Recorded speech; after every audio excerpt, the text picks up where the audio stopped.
Boa tarde, gente. Meu nome é André. Eu estou no 11º período de medicina da Multivix.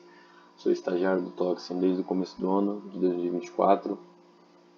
Vou estar dando início ao nosso curso com a aula de abordagem inicial ao paciente intoxicado. É uma aula muito importante. É uma aula que é a base do curso. Vocês têm que entender essa aula, então qualquer dúvida que vocês tiverem podem estar vindo tirar comigo no WhatsApp. Muita coisa aqui é muito intuitiva, faz parte do nosso dia a dia em hospital, em atendimentos. Então eu vou estar dando um foco maior naquilo que de fato cai em prova. E essas coisas, esses assuntos mais decoreba, digamos assim, intuitivos, vou deixar com vocês. Aqui são os objetivos da aula, é tudo aquilo que vocês têm que de fato entender e compreender durante a aula, tá bom?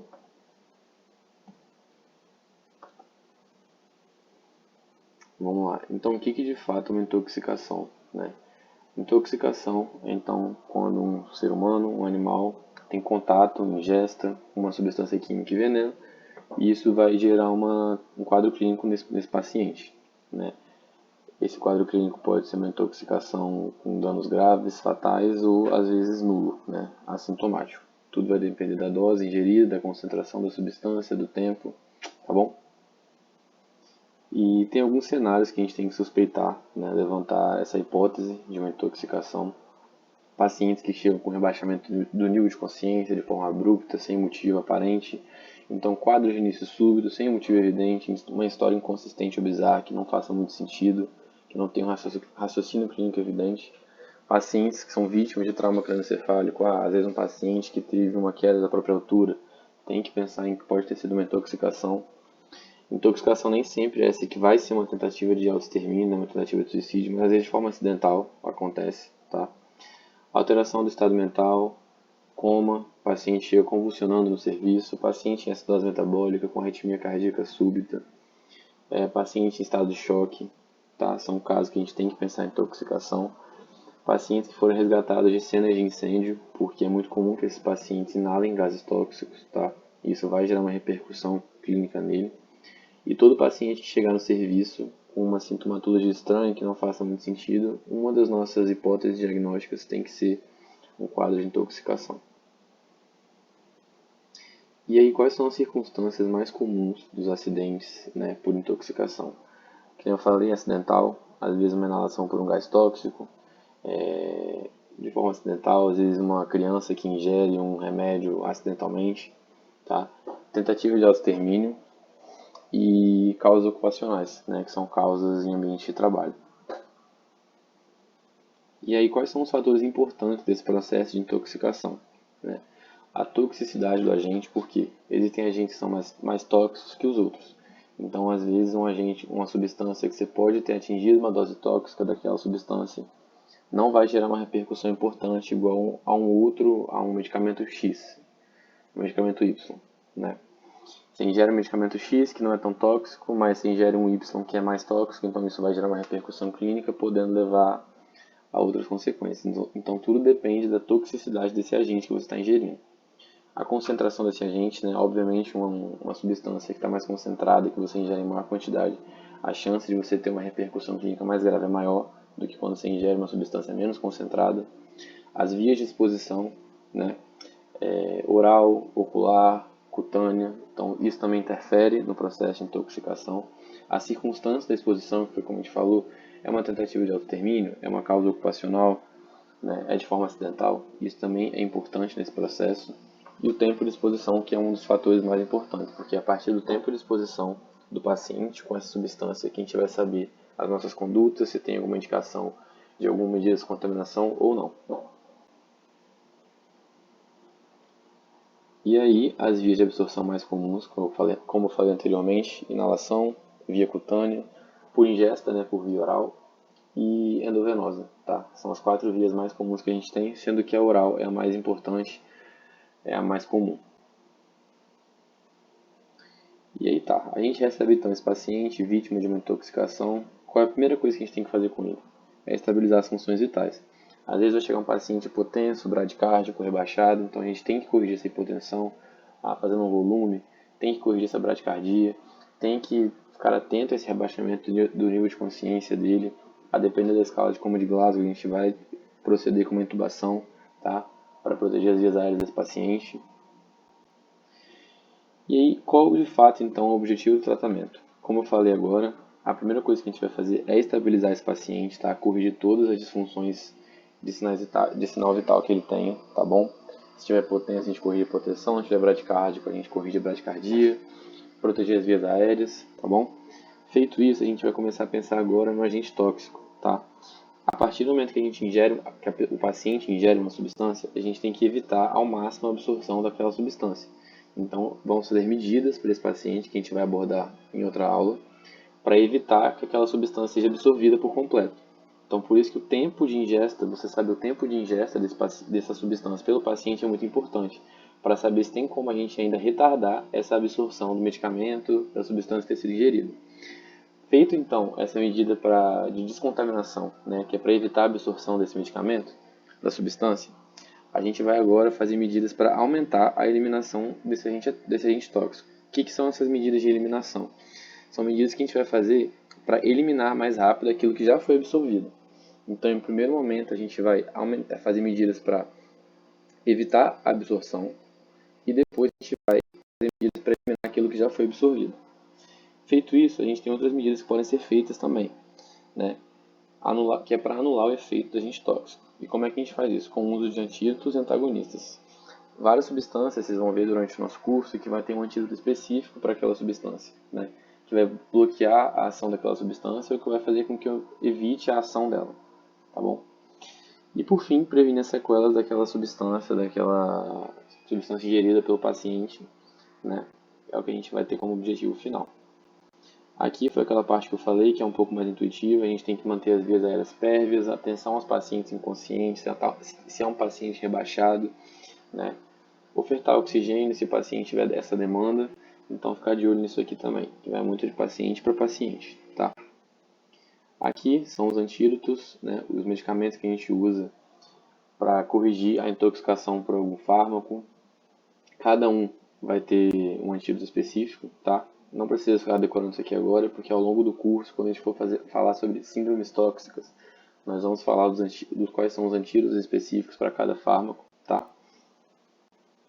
E aqui é a abordagem toxicológica inicial, né? É o contexto toxicológico de fato que a gente vai começar a destrinchar. Primeira coisa, então, o mais importante é a gente saber qual foi o produto que está envolvido, né? A composição daquele produto, qual foi o produto utilizado. Muitas vezes no nosso serviço a gente recebe demandas que o médico e o paciente, às vezes o paciente não lembra, não quer informar e o médico não consegue, obviamente, passar para a gente qual foi o produto envolvido e por consequência a gente não consegue falar uma conduta específica, tá? Então a gente tem que ficar atento ao quadro clínico por isso, porque muitas vezes a gente não sabe o produto específico que esse paciente ingeriu, mas de acordo com a clínica que ele está apresentando, a gente consegue agrupar em um grupo de alguma síndrome tóxica, tá? E a partir daí a gente dá uma conduta. Então, conseguimos estabelecer o produto, a substância ingerida, ou temos uma noção, a gente tem que saber quanto tempo de exposição. Tem mais de uma hora que ele ingeriu? Tem menos de uma hora? Isso vai ser muito importante também para a gente saber a nossa conduta, se a gente vai ter alguma medida de descontaminação ou se a gente não vai ter, tá? Feito isso também, a gente tem que saber a dose estimada. É uma dose tóxica? É uma dose não tóxica? Tá? Para também saber qual vai ser a nossa conduta mediante ao quadro. É muito importante a gente sempre questionar o peso do paciente, tá? Para fazer o cálculo da dose tóxica desse medicamento para aquele peso, vai variar de peso para peso. Como assim? Um paciente que ingere um medicamento X que tem 80 quilos é diferente de um paciente que tem 50 quilos, né? A concentração daquele medicamento no corpo do paciente vai ser diferente. Então, o peso é muito importante para a gente saber se esse paciente atingiu a dose tóxica daquele medicamento ou não. E aí, para a gente saber se tem alguma conduta toxicológica ou não. É muito importante saber a via de exposição. Foi por via oral, foi por via nasal, né, inalatória, cutânea. Geralmente é por via oral, mas sempre questionar isso, né, saber isso é muito importante, né? O tempo decorrido, como eu falei. Saber se foi acidental, se foi intencional, ocupacional, foi uma tentativa de autoextermínio, não foi? Saber aonde ocorreu esse acidente, se foi em casa, se foi na rua, é importante entender o contexto da cena, tá? A via de exposição, como eu falei, Questionar se tem bilhetes por perto no local do acidente. Muitos pacientes que têm a tentativa de autoextermínio, às vezes podem deixar um bilhete, então isso é importante para a gente entender o contexto do acidente que a gente está lidando, né, do caso que a gente está lidando. Saber se o paciente tem algum histórico psiquiátrico, doenças pré-existentes, tá? Questionar também se foi encontrado cartela de medicamentos vaziada ao redor da cena, no local da cena, desculpa, tá? Então, toda essa abordagem toxicológica com essas informações que são muito importantes para a gente entender o quadro clínico do paciente, entender o contexto do paciente e, a partir disso, a gente tomar nossas condutas. Tá bom? Feito isso, a gente vai para o exame físico do paciente. Tem muita coisa também que a gente consegue, como eu falei, tem pacientes que a gente não vai conseguir, não vai saber o que ele ingeriu porque não falou, não quer falar. Então, muitas vezes o exame físico nos ajuda muito a conseguir classificar esse paciente dentro de uma síndrome e, a partir disso, tomar alguma conduta, tá? Aqui também é muito mais decoreba, mas isso aqui vai ser bem destrinchado também na aula de síndromes tóxicas, tá? Vocês vão ver que as coisas vão fazer mais sentido. Mas, em síntese, né, a gente vai fazer o exame físico completo do paciente, a gente vai analisar a pupila, vai analisar o hálito, que diz muita coisa pra gente, a cor da pele do paciente, sistema cardiovascular, sistema respiratório e neurológico, tá bom? Então, pupila, como eu falei, a pupila pode estar midriática, né? Pupila midriática, pupila dilatada, e isso fala a favor de intoxicação por algumas substâncias, quais? Álcool, anfetamina, antistamínicos, éter, nicotina, mepiridina, cocaína e beladonadas, tá?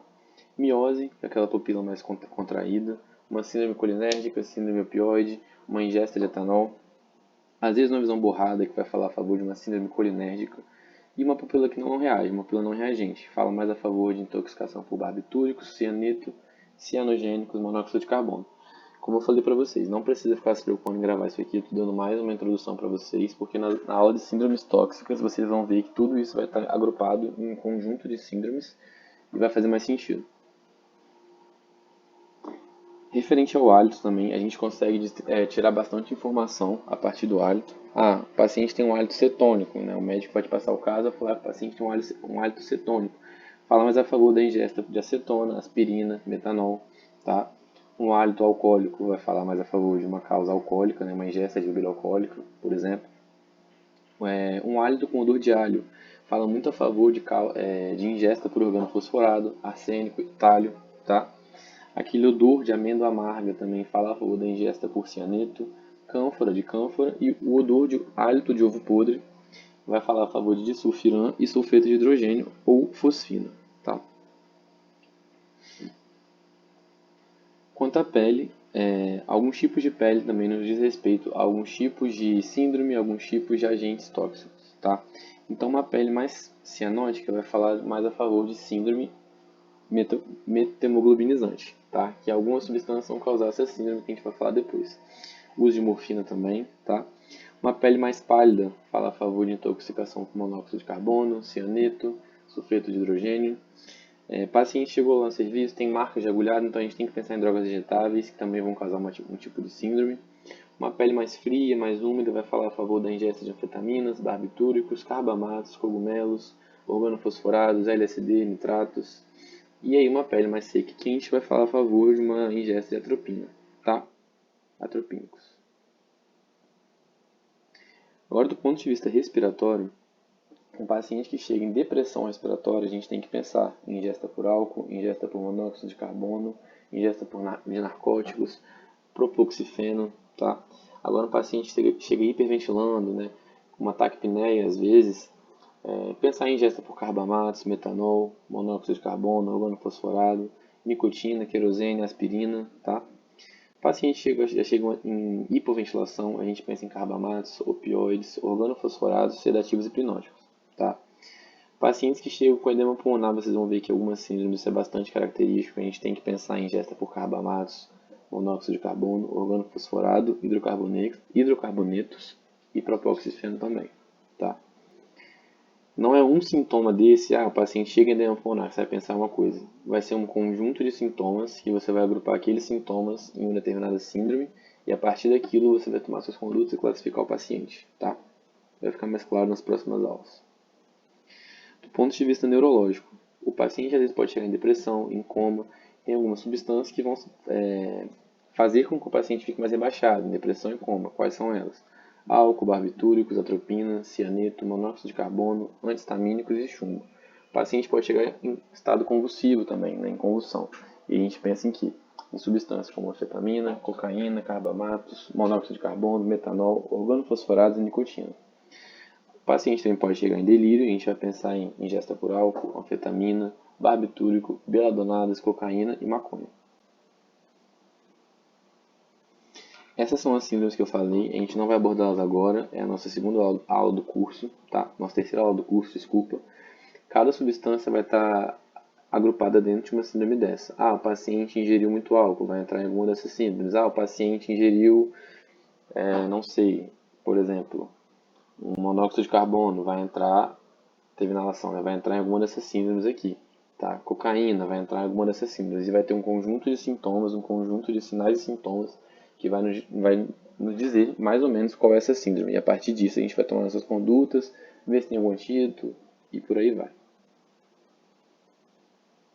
Bom, essa foi a aula de então abordagem inicial, paciente intoxicado, tá? Espero que vocês tenham gostado. Qualquer dúvida que tenha ficado, pode falar comigo no WhatsApp que eu vou estar pronto para responder vocês. Vou dividir essa aula em duas, que a próxima também é uma aula mais curta, que são as medidas de descontaminação e eliminação do paciente. E é isso. Bons estudos.